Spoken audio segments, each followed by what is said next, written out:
أعوذ بالله من الشيطان الرجيم بسم الله الرحمن الرحيم قال رب اشرح لي صدري ويسر لي أمري واحلل عقدة من لساني يفقه قولي صدق الله العظيم. Sister Saima Jawad has asked a question about Muslim men marrying non-Muslim women. She has asked, she says, why men are allowed to marry with non-Muslim women. I have seen many non-Muslim wives who have brought up their kids as non-Muslim because all the time they are with mother, and there is a hadith कि नेक औरत मर्द को जन्नत की तरफ ले जाती है और बुरी जहन्नुम की तरफ. मफहूम meaning, she has quoted a hadith of the Prophet sallallahu alaihi wasallam which says that a righteous woman, uh, a righteous wife takes the husband towards Jannah, towards paradise, and a wife which is non-righteous, she invites the husband to Jahannam or to hellfire. And she says further that, and Muslim men's generation becomes non-Muslim if they marry a non-Muslim woman. I have seen many cases. So Sister Saima Jawad has asked this question. Sister Saima, thank you very much for this question. Your question is a very important question. It's a very pertinent question. I have lived in the West, I have lived in Europe, I have lived in Britain, and I have seen many examples of this situation that you are citing. This is a very common issue within the Muslim community regarding Muslim men taking non-Muslim wives, and then those wives bringing up their children in a non-Muslim manner. Sister, first of all, let me just clarify that Islam does not allow Muslim men to marry non Muslim women. This term, non Muslim, you see, this is a very comprehensive term. The term non Muslim can include a Buddhist, it can include a Hindu, it can include somebody who does not believe in any religion, an atheist. It can include so many religions. So the statement that Islam allows Muslim men to marry non-Muslim women, this is not a correct statement. Islam does not allow Muslim men to marry, all types of non-Muslims. It does not allow that. A Muslim is not permissible. It is not allowed for a Muslim to marry a Hindu woman, or if she is an atheist, or if she is a disbeliever of any other religion. The only exception to this are those women who fall in the category of Ahl al Kitab, of the people of the book. And when we see the Quranic verse regarding this permission, where Muslim men are allowed, they're given the permission to marry women from Ahl al Kitab, we see that there are conditions that are attached to it. Regrettably, what is happening nowadays is that Muslim men, most of them who go in the West, who are settled in the West, some also in the East, I would say, they marry Christian women, or women who are non-Muslims, and then they would say that, look, our religion allows it, but they ignore the exact ruling which is in that ayah. There is an ayah in the Quran, a verse in the Quran which gives the ruling regarding this. They ignore exactly what is written in it.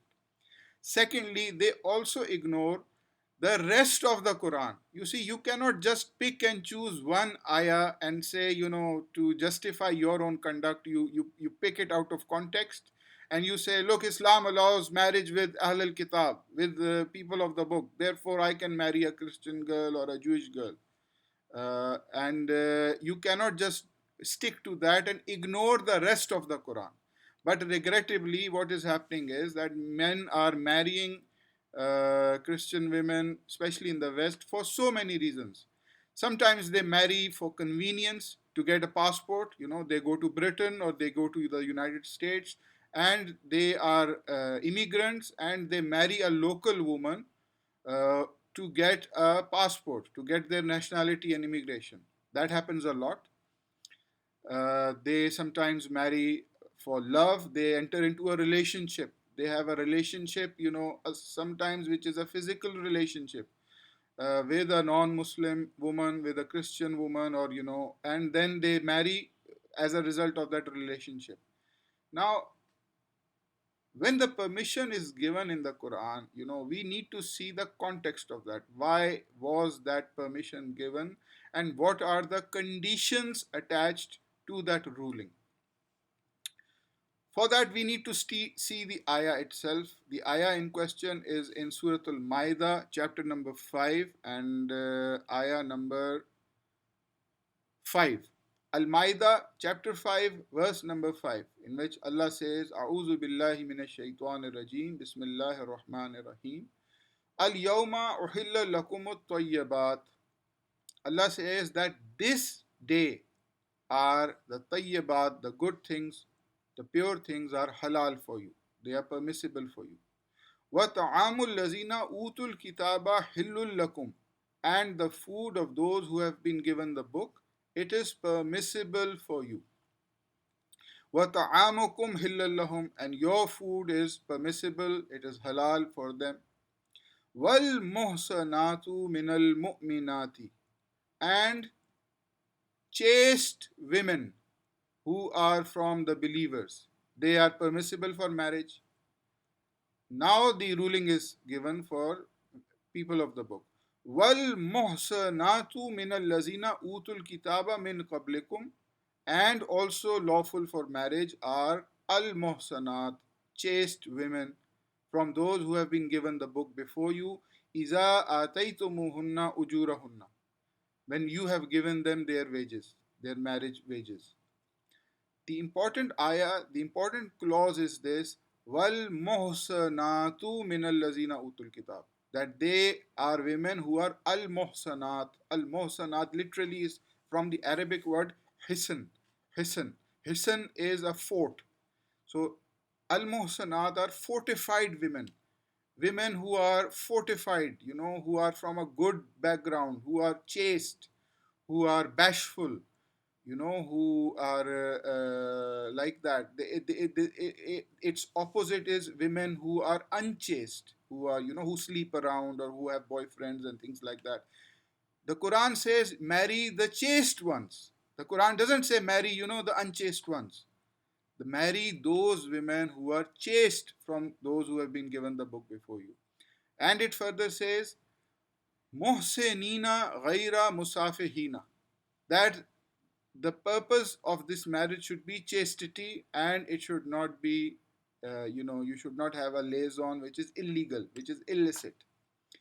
Now, a very important clause is given, wala muttakhizi akhdan, and you should not take them as akhdan, as paramours, as a girlfriend. You are not allowed to do that. The Quran says, wala muttakhizi akhdan. Do not take that that Jewish girl or that Christian girl as a girlfriend. Don't make her into a girlfriend. But we see the practice, sadly, that many of our brothers, they go and they, have a girlfriend. They have a Christian girlfriend, an American girlfriend, or a British girlfriend. And then they have a relationship. And then they get married and then say, look, the Quran gives me the permission. The Quran has not given you the permission to make a Christian girlfriend. It has not given you that permission. So you should first of all see the conditions attached to this permission. The conditions are, number one, wal muhsanatu min allazina utul kitab. That those women should be al muhsanat. They should be chaste. They should be fortified. They should have a good family background. Secondly, that they should not be, they should not be fornicating, and you should not have a relationship with them like a relationship outside of marriage. You should not take them as a girlfriend or them taking you as a boyfriend girlfriend relationship. This is not allowed in this ayah. Look very clearly. The ayah very clearly says that Muslim men are not allowed, it is not permissible for them to enter into a friendship with people of the book, women from the people of the book. You are not supposed to go out clubbing with her, or take her out on a date and become her friend or lover, and then enter into a marriage. The Quran prohibits that. The Quran does not allow that. What the Quran says is that if there are women who are chaste and with whom you do not have that boyfriend girlfriend relationship, you can marry them. And when the permission of this ayah was given, it was for the purpose of for deen, for helping the deen, for helping those women enter into Islam. That was the rationale, that was the background of this permission. The Quran, which says that marry from the people of the book, it also says, Udu ila sabila rabbika bil hikmah. Invite all to the way of your Lord with wisdom. Wal mu'azzat al hasana, and beautiful sermons. Wajadilhum billati hiya ahsan, and reason with them, argue with them in a most beautiful way. The Quran says you can marry people of the book, but the Quran also says you have to give them da'wah. You have to invite them to Islam. It's not that they have to remain in their religion, and practice their religion. That purpose of marriage was originally so that those women from Ahl al-Kitab, they come into the fold of Islam, they come under the custody of Muslims, and they also embrace Islam. This was the reason, this was the rationale. But sadly, now, there are many of us who ignore the Quran, they do things their own way, they are ignorant of what the Quran actually says, and they do not then convert their wives. They don't invite their wives to accept Islam. What is the result? The children, they grow up as non Muslims, the children go to the church. Your children are, committing shirk. Astaghfirullah. The sister, you have identified this problem. This is a very serious problem. So Muslims should, first of all, they should be practicing Muslims. They are practicing Muslims. They know their deen. They know the rulings of the deen. And if there are women from people of the book, that those women should be chaste. Those women should not be, they shouldn't be, if I use a slang word, they shouldn't be flighty. They shouldn't be, the type that, you can make friends with easily. And they shouldn't, you are not allowed to have a relationship outside of marriage. You cannot be her lover. You have to you have to propose marriage to her directly. And the purpose of all this is da'wah, is to invite those women to al-Islam. And not that they, any other reason is not there. So we should read the Quran holistically as a whole. Now, what about those men? There are many men who have a very wrong lifestyle. They do haram acts. They say we are Muslim, but they are very poor examples of Muslim. They do haram things. They would drink alcohol, they would take drugs, they would do all sorts of nasty things. And then they also need a life partner. That life partner who can look the other way towards their habits. So such people, then they would marry women who are, who are non-believers, who also drink alcohol, so that they don't complain of his alcohol intake, and they do not object to his lifestyle. So there are sadly such people. The Quran also identifies such people. The Quran has forewarned us about such people. We read about that in Surah An-Nur, chapter number 24, ayah number 3, where Allah informs us, "Az-zani la yankahu illa zaniyatan aw mushrikatan," that a man who is a fornicator, he does not marry except a female fornicator or a polytheist. A man who is a zani, who is a fornicator, who does illegal sexual acts, he will not marry. Allah says, "Azani la yankehu," he will not marry. "Illa zaniya," he will seek a wife who is like him. Will seek a wife who is like him, or mushrikatan, or a mushrika, or a woman who is a mushrik. who is a polytheist. وَالزَّانِيَةُ لَا يَنْكِحُهَا إِلَّا الزَّانٍ أَوْ مُشْرِكٌ. And a woman who is a fornicatress, none marries her except a fornicator or a polytheist. So a woman who is of a bad character, she will want a husband who is of a bad character, or a mushrik. Now the important thing is here. وَحُرِّمَ ذَلِكَ عَلَى الْمُؤْمِنِينَ.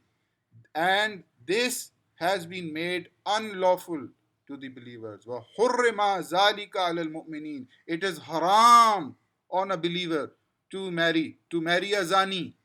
It is haram for a believer to marry a man who commits zina, or a woman who commits zina, or to marry a mushrik. For a Muslim man to marry a mushrik woman, or for a Muslim woman to marry a mushrik man. Allah says very clearly, وَحُرِّمَ ذَلِكَ عَلَى الْمُؤْمِنِينَ. So it is haram on them. So it is not permissible for a Muslim man to marry any woman who is an unbeliever. This is wrong. This is totally against Allah's law. Allah's law is there is only one relaxation: to marry the people of the book, and those women should be al-muhsanat, they should be chaste. Secondly, they should, the purpose of marriage is, chastity, and they should not have wala muttakhidhi akhdan. They should not take paramours. They should not have boyfriends, and you should not take them into, girlfriends. You should not take them as secret lovers. This is very clear in the Quran. So, and this ruling was given, the context of this ruling is dawa. It is given so that, those women can be invited to Islam. So, if there are any Muslim men who have married non-Muslim women or people of the book, Jews or Christians, whatever, important for them is to, okay, what has been done is done. Now your duty begins. Now you have to invite that woman to Islam. Absolutely, it is important. If you are a Muslim, you believe in Allah, you believe in His Messenger, you believe in the Quran, you believe in the Day of Judgment, and you have married a Christian wife, now you are duty bound to invite her to Islam. You have to invite her to Islam, you have to give the Quran to her, you have to explain the deen to her, and you also have to set your own example. If you drink alcohol and she sees you as a drunkard at home, then this is not a good example. You also need to practice what you preach. So you have to practice Islam, you have to set a good example, and you have to invite your wife to Islam. You have to give her da'wah. This is very important, so that your children are also raised in Islam. Your children don't become mushriks. You know what Allah says about your children? Allah says, Ya ayyuhallazina amanu ku anfusakum wa ahlikum naran. O believers, save yourselves and your family members from the fire of hell. Surah Tahrim, chapter 66, ayah number 6. Save your family members from the fire of hell. If you have married a lady who is on Christian beliefs, what does Allah say? Where are those beliefs taking them? It is taking them to an-nar. And you have a duty to save your wife. You say you love her. Well, if you love her, you will do everything to protect her from hellfire. So give her da'wah. Invite her to Islam. Reason with that non-Muslim wife that you have married for whatever reason it may be. Okay, so this is extremely important. Study the Quran, know your deen, and give dawah to your non-believing spouse. Invite them to Islam as well. So, sister, with this, I would like to end. And if there are any other questions, please feel free to ask. Thank you for listening. Assalamu alaikum wa rahmatullahi wa barakatuh.